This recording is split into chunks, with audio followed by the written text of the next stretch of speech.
रामू, ओ रामू, बेटा रामू, जरा इधर आना।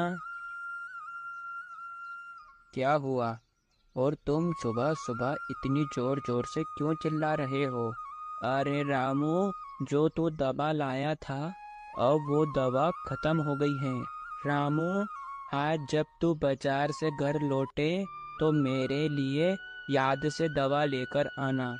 क्या? तुम्हारी दवा खत्म हो गई? अरे पिताजी, अभी कुछ दिन पहले ही तो मैंने तुम्हें दवा लाकर दी थी। अरे बेटा, अब मेरी तबीयत बहुत ज़्यादा ही खराब रहने लगी है, इसलिए दवा बहुत जल्दी ख़त्म हो गई। बेटा, आज तू आते समय मेरे लिए याद से दवा लेते हुए आना। ठीक है, ले आऊँगा। अब तो तुम्हारा दिन ब दिन खर्चा बढ़ता ही जा रहा है। बेटा, मुझे ये बाहर आंगन में बहुत तेज ठंड लग रही है। रामू, मुझे तू अंदर सुला दे। अंदर नहीं, अंदर सुलाने की कोई जरूरत नहीं है। ये पिछले कुछ दिनों से बिल्कुल भी नहीं नहाए। इनमें से बहुत ही ज्यादा गंदी बदबू आ रही है। अगर इन्हें घर में लाए तो मैं घर से बाहर चली जाऊंगी। रामू, मुझे बहुत तेज ठंड लग रही है, मुझे अंदर ले चल बेटा। तुमने सुना नहीं तुम्हारी बहू क्या कह रही है? अगर मैं तुम्हें अंदर लेकर गया तो वो घर से बाहर चली जाएगी, तो फिर हमारे लिए खाना कौन बनाएगा? उससे बेहतर है पिताजी आप बाहर ही लेटे रहो, अभी कुछ देर बाद धूप आ जाएगी। फिर रामू अंदर की ओर जाता है। क्या हुआ? तुम्हारे पिताजी क्या कह रहे थे? कुछ नहीं, कह रहे थे कि कल रात से बहुत तेज तबीयत खराब हो रही है, आते समय मेरे लिए दवा लेकर आना। कोई जरूरत नहीं है दवा लेकर आने की। पिछले कई दिनों से हम इनके लिए लगातार दवा लेकर आ रहे हैं, मगर इन्हें अभी तक कुछ फर्क नहीं पड़ा, क्योंकि अब ये बूढ़े हो चुके हैं। अब इन पर कोई दवाइयाँ असर नहीं करेगी। ठीक है भाग्यवान, मैं दवा नहीं लेकर आऊंगा। अब मैं अपने काम पर चलता हूँ।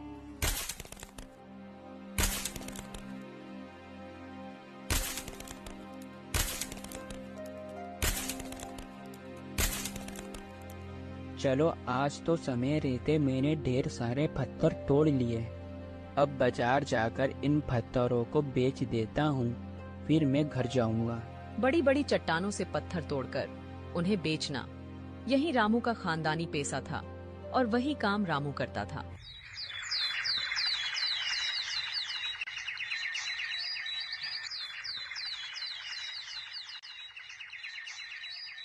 अरे भाग्यवान, ये तुम सुबह सुबह क्या कर रही हो?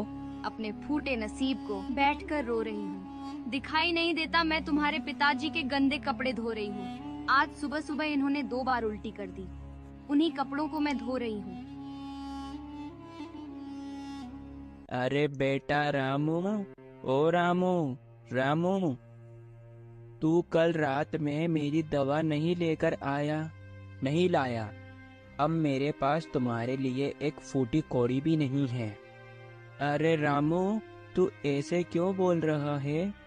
कोई अपने पिताजी से भला ऐसे बात करता है क्या? मेरी कल रात से बहुत तेज तबीयत खराब हो रही है। अब तुम मुझे संस्कार सिखाओगे, और आज सुबह सुबह तुमने 2 बार उल्टी कर दी, जिस वजह से छाया को तुम्हारे गंदे कपड़े धोने पड़ रहे हैं। नहीं बेटा नहीं, मैंने कोई उल्टी नहीं की है। इसका मतलब मैं झूठ कह रही हूँ। तुम तुम्हारे पिताजी से कुछ कहते क्यों नहीं हो? एक तो उनकी देखरेख सेवा करूँ, उसके बाद वो मुझे ही झूठी कहते हैं। अरे पिताजी, इस उम्र में तो शर्म करो, क्यों अपनी जुबान से झूठ कहते हो? और पिताजी, सो की सीधी बात है, अब मैं तुम्हारी सेवा नहीं कर पा रहा हूँ। पिताजी, और हमारी सुख शांति के लिए तुम यहाँ से कहीं दूर चले जाओ। बेटा, मैं कहाँ जाऊँगा? मेरा इस दुनिया में तुम्हारे अलावा है ही कौन? वो मुझे कुछ नहीं पता। बस केवल हमारी सुख शांति के लिए तुम हमसे दूर हो जाओ। ठीक है बेटा, जिसमें तुम दोनों की खुशी है वही मैं करता हूँ। मैं अभी यहाँ से कहीं दूर चला जाता हूँ। इतना कहकर बूढ़े बाबा घर छोड़कर आगे बढ़ते हैं।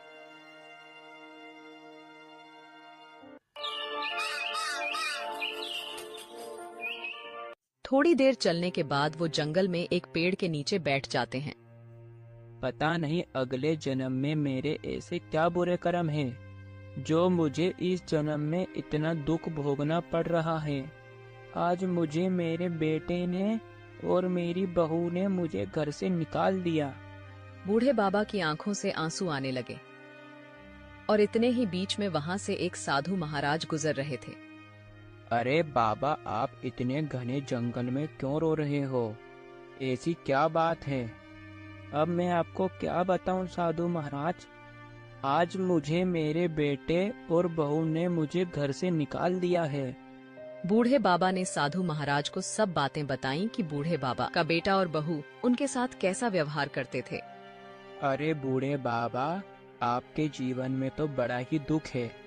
पता नहीं आजकल के बच्चे कैसे होते जा रहे हैं। जिन माता पिता ने उन्हें जन्म दिया, उन्हें पाला पोसा बड़ा किया, वो उनका एहसान भूलकर उन्हें ही घर से भगा देते हैं। अरे बाबा, आप मत रोइए। अरे साधु महाराज, आप मुझसे कह रहे हो कि रोइए मत, मगर साधु महाराज मैं कहाँ जाऊंगा, क्या खाऊंगा और कैसे जीऊंगा? मुझे तो कुछ समझ में नहीं आ रहा। अरे बूढ़े बाबा, आप चिंता मत करिए, आप मेरे साथ मेरी झोपड़ी पर रहना। अरे नहीं साधु महाराज, अब मैं किसी पर बोझ नहीं बनना चाहता हूँ। अरे मैं कहाँ कह रहा हूँ कि तुम मुझ पर बोझ बनोगे। मैं भी इस जंगल में मेरी झोपड़ी पर अकेला रहता हूँ और तुम मेरे साथ रहोगे तो मुझे अच्छा लगेगा। अरे बूढ़े बाबा, आप इतना क्या सोच रहे हो? चलिए मेरे साथ। साधु के बार बार कहने पर बूढ़े बाबा उन साधु महाराज के साथ साधु बाबा के आश्रम पर चले जाते।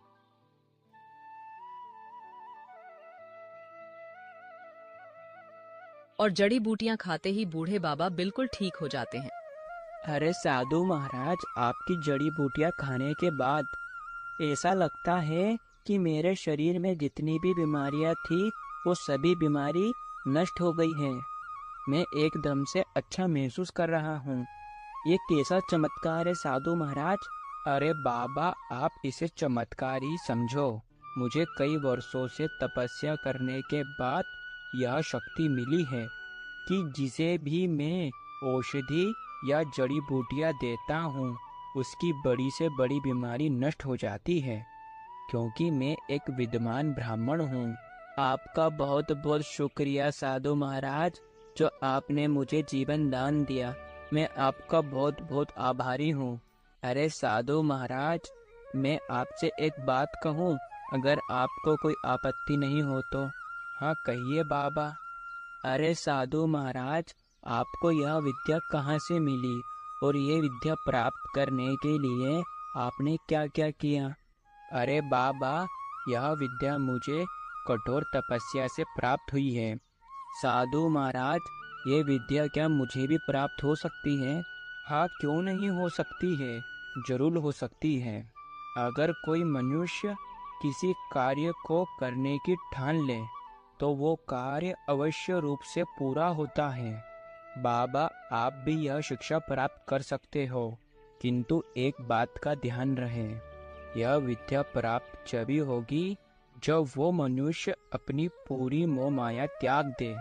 साधु महाराज, अब मेरा इस दुनिया में कोई नहीं है और आज से ही मैं सबका त्याग करता हूँ, तो आप कृपा करके इस विद्या का ज्ञान मुझे दीजिएगा। ठीक है, मैं कल से ही तुम्हें यह विद्या का ज्ञान दूंगा।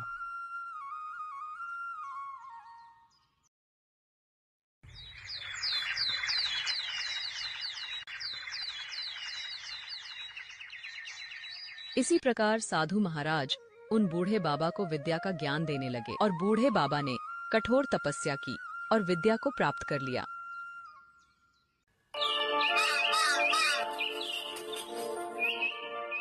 एक दिन जब आश्रम में गांव के बहुत से निवासी आते हैं। साधु महाराज, आपके चरणों में कोटि कोटि प्रणाम। आयुष्मान भव्य पुत्री, क्या हुआ बेटी? मेरे आश्रम में तुम्हारा कैसे आना हुआ? साधु बाबा, मैंने कई लोगों से सुना है कि साधु बाबा के द्वारा दिया गया फल खाने के बाद लोगों को संतान सुख प्राप्त होता है। साधु महाराज, इसलिए मैं तुम्हारे आश्रम में आई हूँ। मुझे भी संतान सुख चाहिए साधु महाराज। अच्छा बेटी, तुम संतान प्राप्ति के लिए यहाँ आई हो। चिंता मत करो बेटी, मैं तुम्हें एक उपाय बताता हूँ जिससे तुम्हें संतान सुख की प्राप्ति होगी। ये लो आम। ये कोई साधारण आम नहीं है बेटी। इस आम को खाने के बाद कुछ महीनों बाद तुम्हें संतान की प्राप्ति होगी बेटी। साधु महाराज, आपका बहुत बहुत धन्यवाद जो आपने मेरी मनोकामना पूरी की। बहुत बढ़िया बाबा, अब आपने विद्या का पूरा ज्ञान अच्छी तरह से सीख लिया है और अब आप किसी की भी समस्या का समाधान कर सकते हो। इसका मतलब अब आप मेरी जगह ले सकते हो। ये आप क्या कह रहे हो साधु महाराज? आपने तो मुझे यह विद्या का ज्ञान दिया है और साधु महाराज मैं आपकी जगह कैसे ले सकता हूँ? आप मेरे गुरु हो और आपका मैं शिष्य हूँ। भला शिष्य कभी गुरु की जगह नहीं ले सकता।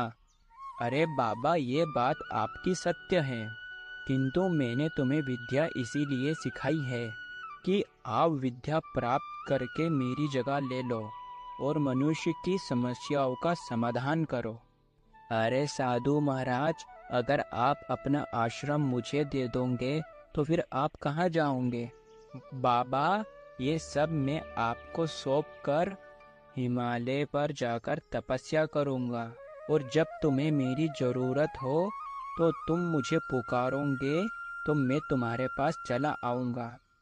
मगर साधु महाराज, देखिए बाबा, आपने मुझसे कहा था कि तुम अपनी विद्या का ज्ञान मुझे दो। तुम्हारे एक बार कहते ही मैंने तुम्हें विद्या का ज्ञान दिया और अब तुम जरा मेरी बात भी रखो। तुम मेरी जगह ले लो और मुझे यहाँ से खुशी खुशी विदा करो। ठीक है साधु महाराज, आप बेफिक्र होकर जाइएगा और आज से ये आश्रम में संभालूंगा। साधु महाराज वहाँ से गायब हो जाते हैं। फिर इसी तरह बूढ़े बाबा साधु महाराज का आश्रम संभालने लगते हैं।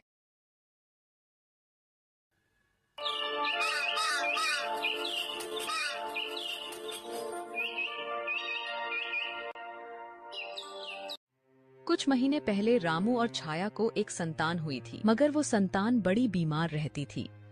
अरे भाग्यवान, ये हमारे पुत्र को क्या हो गया है? जब से ये पैदा हुआ है, जब से ये बीमार ही रहता है। भाग्यवान, हम क्या करेंगे? बिल्कुल सही कह रहे हो। हमने इसका इलाज हर जगह करवा लिया लेकिन ये ठीक ही नहीं होता। अरे मैंने सुना है पहाड़ी जंगल पर एक महाराज जी का आश्रम है। वहाँ पर महाराज लोगों की बड़ी से बड़ी बीमारियों का समाधान चुटकियों में कर देते हैं। एक बार हम हमारे पुत्र को वहाँ लेकर चलते हैं। हाँ भाग्यवान, मुझे विश्वास है वो बाबा इसे अवश्य ठीक कर देंगे। रामू और छाया अपने पुत्र को लेकर वही बूढ़े बाबा के आश्रम की ओर जाते हैं। अरे बाबा, बाबा, अरे पिताजी, आप यहाँ कैसे? आप कैसे का क्या मतलब है? मैं यही रहता हूँ और यही मेरा आश्रम है। रामू अपने पिताजी के बात सुनकर हक्का बक्का रह गया। अरे बेटा, तुम किस उद्देश्य से यहाँ आए हो? पिताजी, ये आपका पोता है। ये जब से पैदा हुआ है, जब से ही इसकी तबीयत बड़ी खराब रहती है। तो क्या हो गया?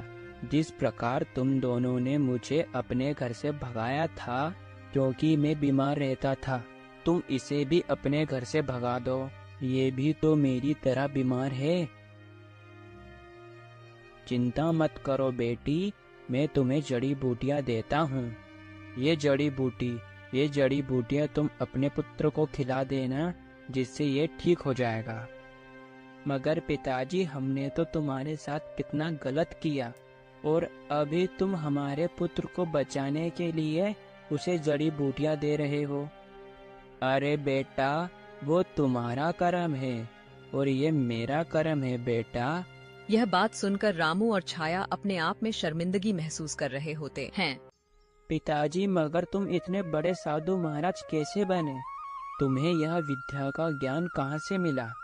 बेटा, जिस दिन तुमने मुझे अपने घर से भगाया था,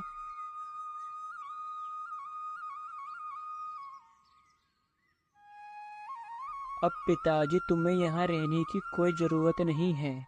आप हमारे साथ चलिए। अब से मैं तुम्हारी खूब देख रेख करूँगा। नहीं बेटा नहीं, अब मैं यहाँ मरते दम तक रहूँगा। मैंने मोह माया का त्याग कर दिया है। मेरा इस दुनिया में केवल ऊपर वाले के अलावा और कोई नहीं है। अब मैं इस लालची समाज में दोबारा से नहीं आना चाहता हूँ। मैंने तुम्हारे बेटे को औषधि दे दी है, जिससे ये ठीक हो जाएगा। कृपा करके अब तुम दोनों यहाँ से जाओ। मुझे ऊपर वाले को भोग लगाना है। और वो दोनों बड़ी शर्मिंदगी महसूस कर रहे होते हैं।